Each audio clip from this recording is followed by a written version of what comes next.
So good morning friends, welcome back. आज हम बात करेंगे आगे कंपैरेटिव पॉलिटिक्स में। और अब हम जाएंगे एक important dimension of comparative politics का, which is called the state. तो आज हम बात करेंगे फाउंडेशन ऑफ स्टेट की। देखिए, सबसे पहले समझने की आवश्यकता है कि ये जो स्टेट है, इसको हम कैसे डिफाइन करते हैं और स्टेट का मीनिंग क्या होता है। तो एक सिंपल लैंग्वेज में स्टेट को हम एक इनविजिबल स्ट्रक्चर बोलते हैं। ये एक इस प्रकार का इनविजिबल स्ट्रक्चर है जो बेसिकली मैनेज करता है और ऑर्गेनाइज करता है how people will live in the society.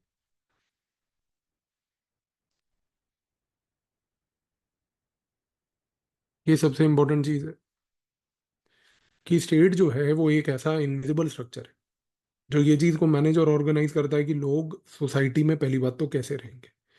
State का कॉन्सेप्ट अगर हम देखें तो इसका ओरिजिन बेसिकली ट्रेस किया गया है एंशंट ग्रीस में। एंशंट ग्रीस में उस समय हमारे पास होते थे what we call as city states. और इन सिटी स्टेट्स को हम लोग कहते थे पोलिस। ये वो टाइप की छोटी पॉलिटिकल कम्युनिटीज होती थी जहां पर जो उस समय के सिटीजन्स होते थे वो रहकर खास करके डिसीजन मेकिंग में पार्टिसिपेट करते थे। तो ये कॉन्सेप्ट ओरिजिनेट हुआ ग्रीस से, जहां पर बेसिकली हमारे पास सिटी स्टेट्स हुआ करते थे। उनको हम लोग पोलिस कहते थे। उन सिटी स्टेट्स में वहाँ के सिटीजन्स रहते थे। वो सिटीजन्स पार्टिसिपेट करते थे डिसीजन मेकिंग में। जब हम वेस्टर्न पॉलिटिकल थॉट पढ़ेंगे तो हम देखेंगे कि नंबर ऑफ सिटीजन्स जो वहाँ पार्टिसिपेट करते थे वो बड़े लेस होते थे। इस कारण से ये कहना कि वहाँ पर सिटीजनशिप बहुत ब्रॉड थी वो गलत होगा। बहुत नैरो सिटीजनशिप थी। कम लोगों के पास ये पावर थी डिसीजन मेकिंग की, और उनके डिसीजंस इन्फोर्स होते थे बाकी सोसाइटी पे। तो ये कॉन्सेप्ट स्टार्ट वहां से हुआ। लेकिन आज की डेट में जब हम मॉडर्न टाइम्स में बात करते हैं तो मॉडर्न टाइम्स में हम लोग जब स्टेट के बारे में बोलते हैं तो स्टेट एक बहुत बड़ी एंटिटी है। एक ऐसा स्ट्रक्चर है जो लॉ बनाता है,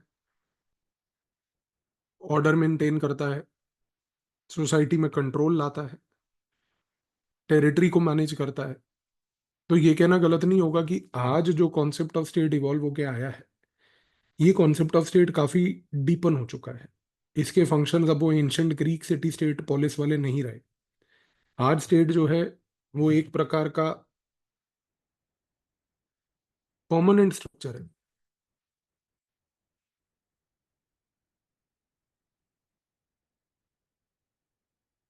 लॉन्ग लास्टिंग है। और आज जो हम स्टेट की बात करते हैं वो आपको ये भी याद रखना है कि ये एक ऐसी एंटिटी है जो पब्लिक सर्विसेज प्रोवाइड करता है। पब्लिक सर्विसेज प्रोवाइड करने के साथ साथ ये सबसे इंपॉर्टेंटली स्टेट के रहते तहत पूरी की पूरी गवर्नेंस को रनिंग स्टेट में रखता है। इंश्योर करता है कि हर चीज जो गवर्नेंस के पॉइंट ऑफ व्यू से क्रूशल और महत्वपूर्ण और इंपॉर्टेंट है वो पहली बात तो चलती रहे। तो स्टेट एक लॉन्ग टर्म परमानेंट ऐसी एंटिटी, एक ऐसा स्ट्रक्चर है जिसका ऑब्जेक्टिव है पब्लिक सर्विसेज को प्रोवाइड करना। अब इस कॉन्टेक्स्ट में अगर हम बात करें कि ये जो गवर्नमेंट होती है उससे कैसे अलग होता है, तो स्टेट और गवर्नमेंट में प्रिंसिपल डिफरेंस ये है कि गवर्नमेंट का मतलब होता है एक ग्रुप इन पावर। ज्यादातर जब हम ये बात करते हैं ग्रुप की तो we refer to what is called as a political party. इसके बारे में हम चर्चा आगे और करेंगे स्पेसिफिक लेक्चर्स में। पर जब एक पॉलिटिकल पार्टी या एक ग्रुप पावर में आता है तो वो पावर में आके स्टेट को चलाता है। तो गवर्नमेंट जो है वो इस नजरिए से हमें देखनी है कि वो एक ऐसा ग्रुप है जो पावर में आएगा और पावर में आकर गवर्नेंस को प्रोवाइड करेगा स्टेट एज एन इंस्ट्रूमेंट का प्रयोग करके। लेकिन अगर हम बात करें तो स्टेट गवर्नमेंट में, नेशन में, इनमें क्या फर्क है? तो जब हम नेशन की बात करते हैं तो नेशन यहाँ पर होता है एक ऐसा group of people who live together in a shared identity, who live together in a shared identity.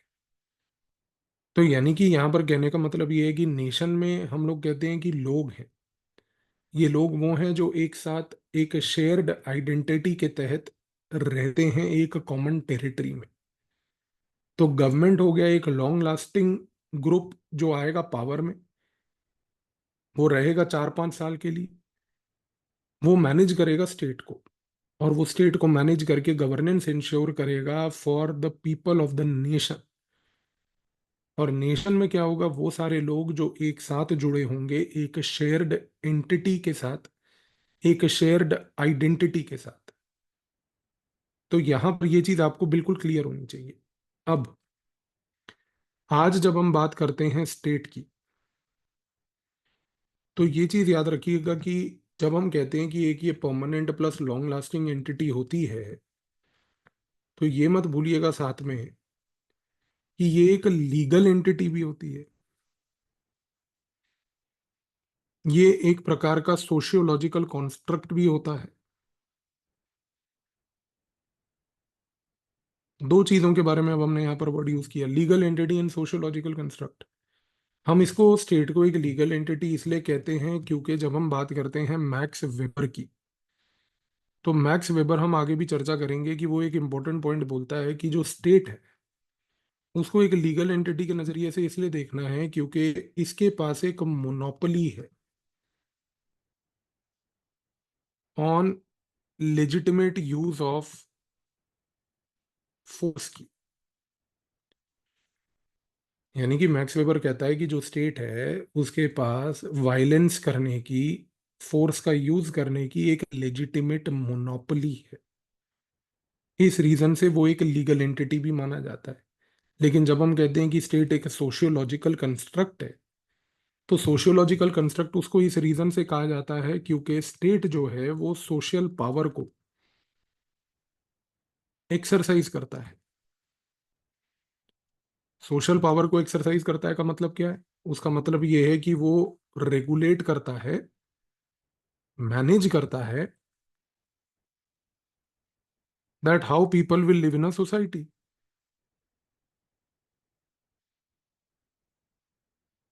How people will live in a society. तो वो इस चीज को मैनेज करता है। तो इस रीजन से जब हम कहते हैं तो स्टेट जो है वो एक प्रकार का लीगल एंटिटी और एक प्रकार का सोशियोलॉजिकल कॉन्स्ट्रक्ट दोनों है। लेकिन ये जो अंडरस्टैंडिंग है स्टेट की, कि जिसमें हमने अभी तक बोला कि वो एक लीगल एंटिटी भी है, सोशियोलॉजिकल एंटिटी भी है, परमानेंट भी है,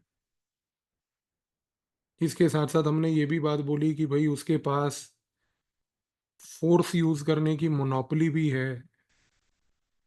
ये जो नोशन है स्टेट का, जिसमें स्टेट के अभी तक यही टाइप के सारे आइडियाज थे, ये अब ग्रेजुअली इवॉल्व कर रहे हैं, ये अब ग्रेजुअली इवॉल्व कर रहे हैं।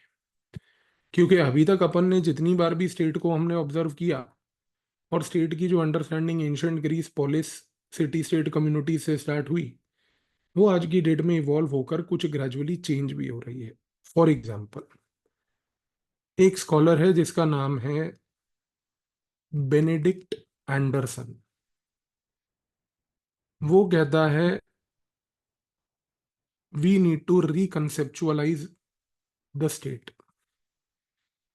यानी कि उसका एक आइडिया ये है कि जो स्टेट का कॉन्सेप्ट है कि वो एक legal sociological permanent entity etcetera है, इसको रिकंसेप्चुअलाइज करने की आवश्यकता है। उसने रिकंसेप्चुअलाइज कैसे किया है? उसने कहा है कि स्टेट्स आर इमेजिन्ड कम्युनिटीज।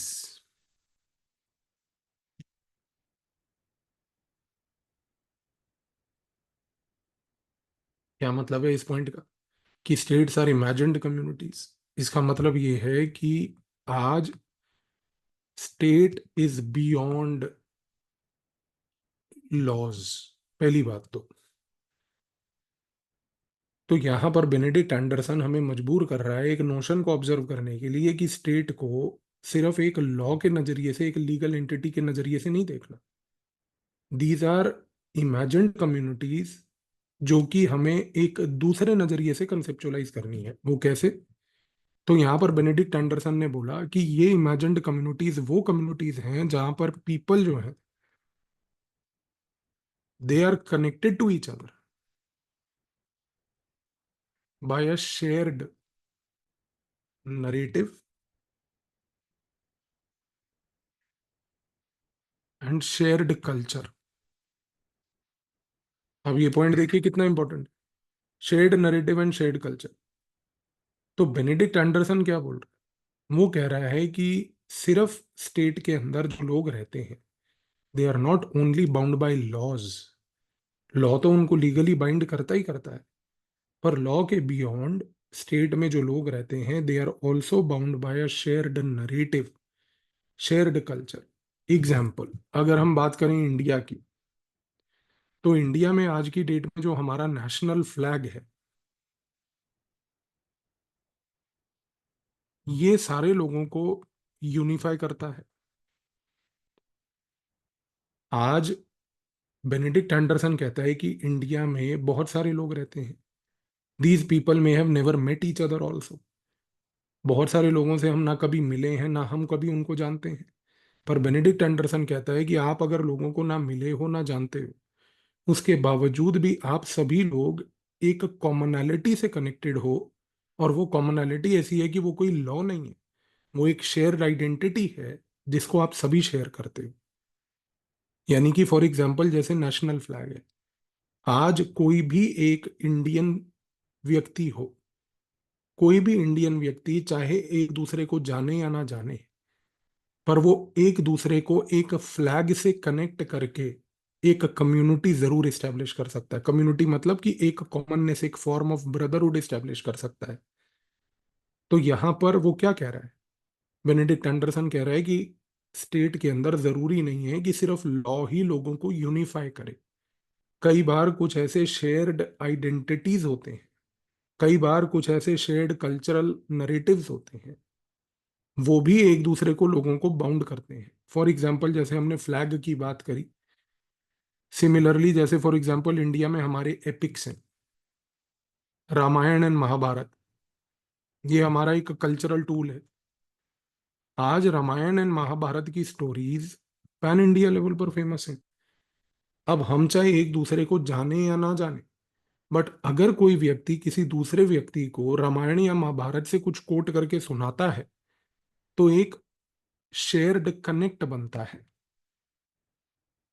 और ये शेयर्ड कनेक्ट बनता है because of some cultural identity. तो बेनेडिक्ट एंडरसन कह रहा है कि देखो ये शेयर्ड आइडेंट कनेक्ट जो बना कल्चरल आइडेंटिटी से, ये बनाता है एक इमेजिन्ड कम्युनिटी। इमेजिन्ड कम्युनिटी का मतलब यहां पर ये हुआ कि एक ऐसी कम्युनिटी बन रही है जिसमें आप एक दूसरे के साथ जुड़ रहे हो बिना कोई ऐसे लॉ के जो आप लोगों को ऑफिशियली जोड़ रहा है। तो यहां पर वो ये कहने की कोशिश कर रहा है कि जरूरी नहीं है कि हर चीज में लॉ ही कामयाब हो। कई बार बिना लॉ के भी आप कुछ प्रकार के कल्चरल आइडेंटिटी टूल्स के तहत भी एक स्टेट में एक इमेजिन्ड कम्युनिटी कंसेप्चुअलाइज कर सकते हो। So Benedict Anderson has taken the notion of state beyond laws, he has taken the notion of state beyond legality. इसीलिए हमने क्या वर्ड यूज किया था कि he tried to reconceptualise state, because the original conceptualization of state which was based only on the notion of legality has now been reconceptualized। इसके बाद यहां पर हम एक और स्कॉलर हैं, जॉर्जियो एगेम्बेन। जॉर्जियो एगेम्बेन क्या बोलते हैं? जॉर्जियो एगेम्बेन बोलते हैं कि जो स्टेट है, it has the capacity to transcend legality, it has the capacity to transcend legality. यानी कि वो ये कहने की कोशिश करता है कि स्टेट आज की डेट में क्या कर रहे हैं कि वो कुछ एक्सेप्शनल मेजर्स का प्रयोग करते हैं कई बार। ये एक्सेप्शनल मेजर से क्या होता है कि जो कॉन्स्टिट्यूशनली उनके पास राइट्स होते हैं, उन राइट्स के बियॉन्ड चले जाते हैं, और वो चाहते हैं under the guys of managing society. अब ये चीज को भी हमें समझने की आवश्यकता है।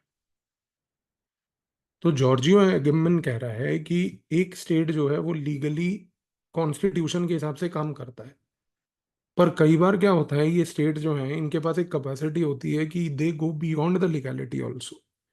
वो लीगैलिटी के बियॉन्ड कैसे चले जाते हैं कि कई बार वो ऐसे मेजर्स का प्रयोग करते हैं जिन मेजर्स का प्रयोग करके सोसाइटी को मैनेज करने के नाम पर वो उन कॉन्स्टिट्यूशनल राइट्स के बियॉन्ड जाकर भी स्टेट के थ्रू लोगों को कंट्रोल करते हैं।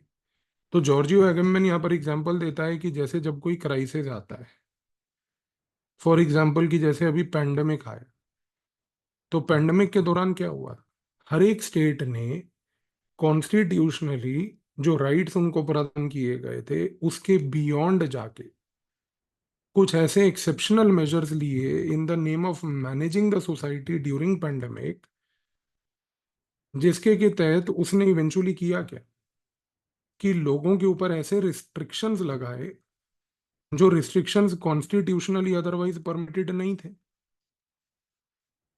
भाई फॉर एग्जांपल आज की डेट में इंडिया के कॉन्स्टिट्यूशन में कहीं पर भी ये चीज का मेंशन नहीं है कि हमें सोसाइटी में एक लॉकडाउन लगा देना है। इनफैक्ट कॉन्स्टिट्यूशन हमारा ये हमें गारंटी करता है कि there is freedom of movement. पर जब आप फ्रीडम ऑफ मूवमेंट कॉन्स्टिट्यूशन में आर्टिकल 19 के तहत गारंटी कर रहे हो, और दूसरी जगह आप एक एक्स्ट्रा कॉन्स्टिट्यूशनल मेजर लेके सोसाइटी को मैनेज करने के नाम पर कॉन्स्टिट्यूशन के बियॉन्ड जाकर डिजास्टर मैनेजमेंट के नाम पर सोसाइटी में जब आप एक लॉकडाउन लगा रहे हो, आप ये जरूर कह सकते हो कि सर वो लॉकडाउन लगाना जरूरी था क्योंकि उस समय सोसाइटी में एक पेंडेमिक था।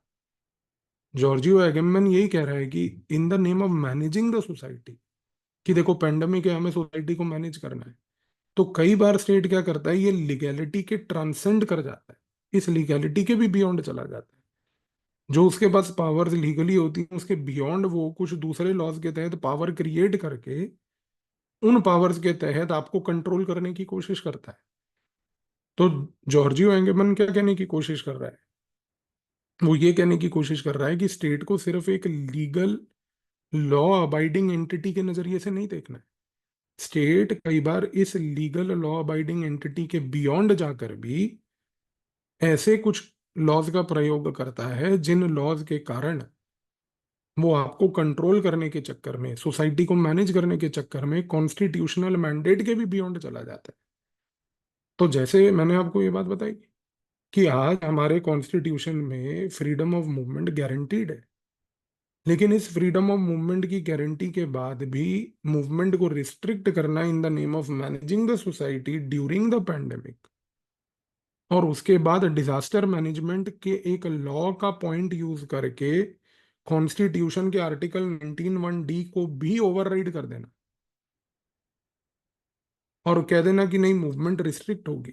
ये एक यूनिक फीचर है जो जॉर्जियो एगेमन ट्राई कर रहा है पोर्ट्रे करने का। तो एक चीज तो हमारी यहां पर अब क्लियर हो गई कि जब हम बात करते हैं स्टेट की, नो डाउट वो एक परमानेंट एंटिटी है, एक इनविजिबल एंटिटी है, लॉन्ग लास्टिंग एंटिटी है,